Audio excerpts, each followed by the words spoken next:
Have you ever felt like you're speaking a completely different language from your dog? You say, sit. They stare blankly. You say, come, and they wander off to sniff a particularly interesting patch of grass. It can be frustrating, right? It makes you wonder if you're getting through at all. Well, today I'm taking on a challenge to bridge that communication gap. Today I'm mastering my dog's commands in one day. Okay? Mastering might be a strong word. Let's be realistic. We're not aiming for military-grade precision or flawless obedience by sunset. The goal is simpler and far more achievable, to be noticeably better by bedtime. We're looking for that little spark of understanding, that quicker response, that moment where we both just it. It's about building a stronger foundation of communication, one small success at a time. Deal? So, what's the secret formula for this one-day transformation? It's not about endless drills or complicated techniques. It's about stripping everything back to the absolute basics. Here's the plan. Ultra-consistent words. No more sit down, sit. Can you sit? Just one word, every single time. We'll be matching those words with crystal-clear hand signals. Dogs are incredibly visual creatures. They often understand our body language better than our words.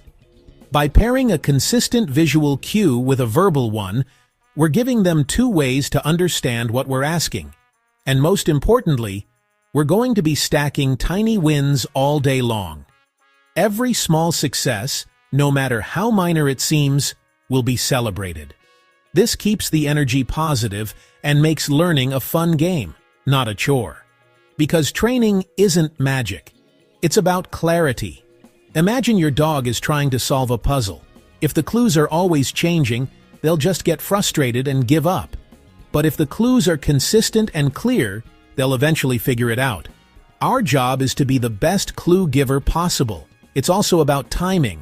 Marking and rewarding the exact moment your dog does the right thing is crucial. A delay of even a few seconds can confuse them. We want to create a direct link in their brain. When I do, the good thing happens. And finally, it's about the vibes. Dogs are emotional sponges. If you're stressed, impatient, or frustrated, they will be too. But if you're calm, patient, and having fun, they'll mirror that energy and be much more receptive to learning. First, we need a starting point. It's time for the baseline test. This isn't a test for my dog, it's a test for me, to see how clear my communication has been so far. First up, sit, next, stay, then, come, and finally, heel. As you can see, we've got some work to do. There's hesitation, distraction, and a bit of confusion. This is perfect. No pressure. Just seeing where we're at. This gives us a clear picture of what we need to focus on today. All right, let's establish the ground rules for our training day. These are the pillars of clarity. Rule 1. One word, one meaning. We're eliminating all the verbal clutter. From now on, sit always means your butt makes contact with the floor, and you hold that position until I give you another cue or a release word. It doesn't mean hover, it doesn't mean a quick touch and go. It means a committed sit. Stay means freeze in your current position, whether sitting, standing, or lying down, like you're a statue. It means you don't move a muscle until I release you with our magic word, which will be, okay. Come means drop everything you're doing, no matter how interesting, and sprint to me as fast as you can, then tag my hand with your nose to complete the mission.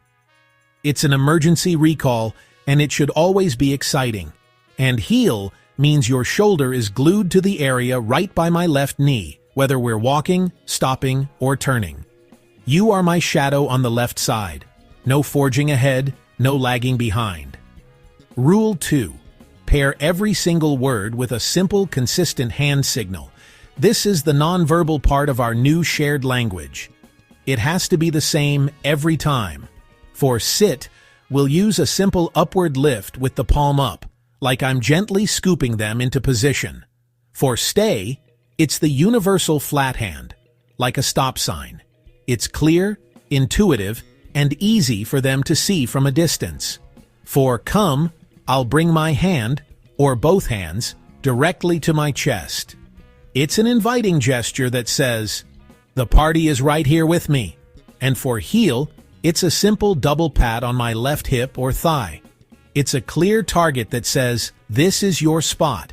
And the most motivating rule of all, Rule 3, pay the behavior. Good work deserves good pay. A paycheck reinforces the behavior and makes them eager to do it again. But not all paychecks are created equal. We need to find what our dog considers a high-value reward. For many dogs, that's food, and not just their regular kibble. We're talking about the good stuff, tiny pieces of chicken, cheese, or freeze-dried liver, something smelly and delicious that they don't get all the time. For other dogs, enthusiastic praise is the ultimate reward. A happy, high-pitched, "Yes, good boy" can be more motivating than any treat. And for some, it's all about play. A quick 10-second game of tug or a toss of their favorite ball can be the biggest jackpot of all. The key is to know your student. Today, I'll be using a mix of all three, but I'll be paying close attention to figure out whatever my dog loves most in that moment. All right, with our rules established, it's time for our first micro session. We're starting with the foundation of all obedience. Sit. I'm going to use a technique called luring. I hold a high-value treat right at his nose to get his attention, and then I slowly drift it up and back over his eyes. Physics takes over. As the head tilts up and back to follow the treat, the butt naturally drops to the floor. Boom! Sit! The very second his rear hits the ground, I mark it with an enthusiastic, "Yes!" and he gets the treat. We'll do this a few times. Lure, sit, yes, treat. Once we get about 5 clean reps in a row, we take a break. End on a high note. That's session 1, done. A little later, it's time for session 2, stay.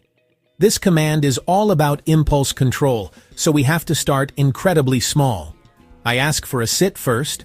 Once he's settled, I show the flat hand signal right in front of his face, say, "Stay," in a calm, steady voice, and take just one tiny step back. I pause for a single second, then immediately step back to him, mark with, "Yes," and deliver a treat.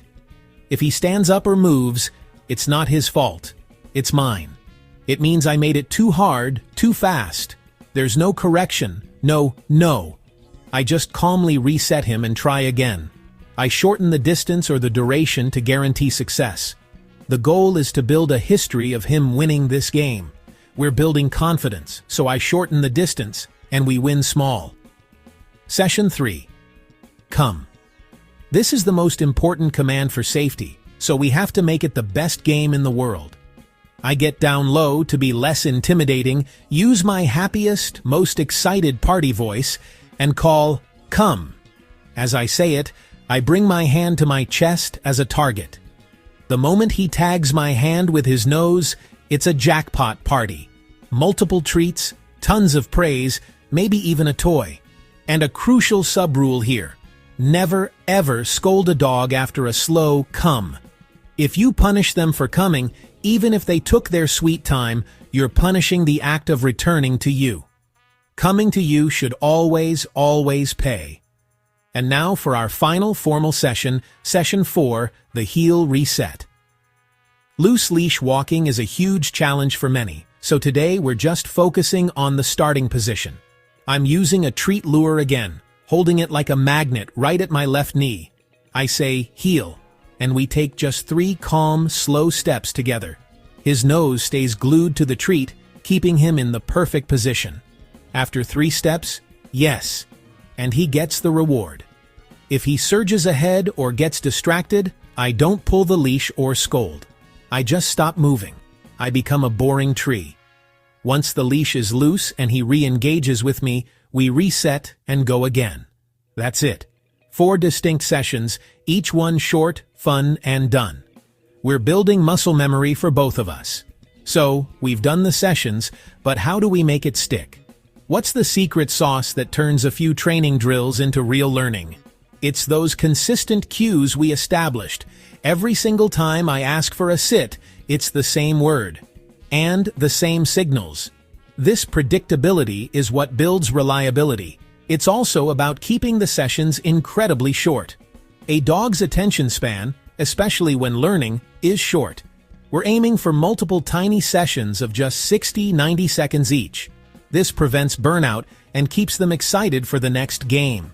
And critically, it's about having a release word. Okay, tells him the job is done and he's free to be a dog again. This teaches him that commands have a clear beginning and a clear end. The real magic happens when you sprinkle 5 or more of these micro-sessions throughout the day. Integrate them into your daily routine. Ask for a sit and a brief stay before meals. Practice your heel reset for a few steps during walks.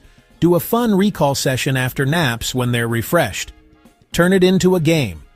Use their favorite toy, like a tug rope, as the ultimate reward for a super fast recall or a solid stay. Play hide-and-seek in the house to make Come the most exciting game ever, and use the commands to unlock life's good stuff. A polite sit is the key for doors opening, for getting the leash put on, or for getting a pet from a stranger. This teaches them that good manners make good things happen. The sun is setting, and it's time for our evening check-in. We're going to run the baseline again, same commands, same order, and see what's changed. The sit is quicker. The stay holds for a few extra seconds. The recall is more enthusiastic. It's not perfect, but it's better. If he's even 10-20% better, that's a massive win for a single day. This isn't a one-and-done deal. Tomorrow, we stack on this progress. We'll ask for a slightly longer stay, a recall from a greater distance, a few more steps in the heel position. We build on today's success. So as you try this with your own dog, just remember the core principles.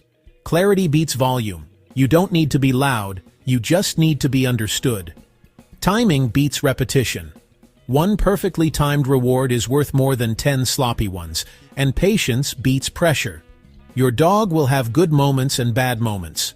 Learning isn't linear. Stay patient, stay positive, and celebrate the effort, not just the result. When your dog doesn't do what you ask, they're not being stubborn, defiant, or dumb. They're simply decoding you. They're trying their best to understand this weird human language. Our job is to be a better, clearer teacher. This journey is all about learning and growing together. I'd love to hear about your experiences. Drop your own training wins, or even your hilarious fails in the comments below. We can all learn from each other. And if you've mastered these basics and you're ready to level up, watch my advanced techniques video next, where we tackle duration, distance, and distractions. Let's make our good dogs great, one tiny, joyful win at a time. Now, if you found this helpful and want to join us on this journey, please take a moment to subscribe, like this video, and share it with a fellow dog lover. Don't forget to hit that notification bell so you don't miss our next adventure. Join us.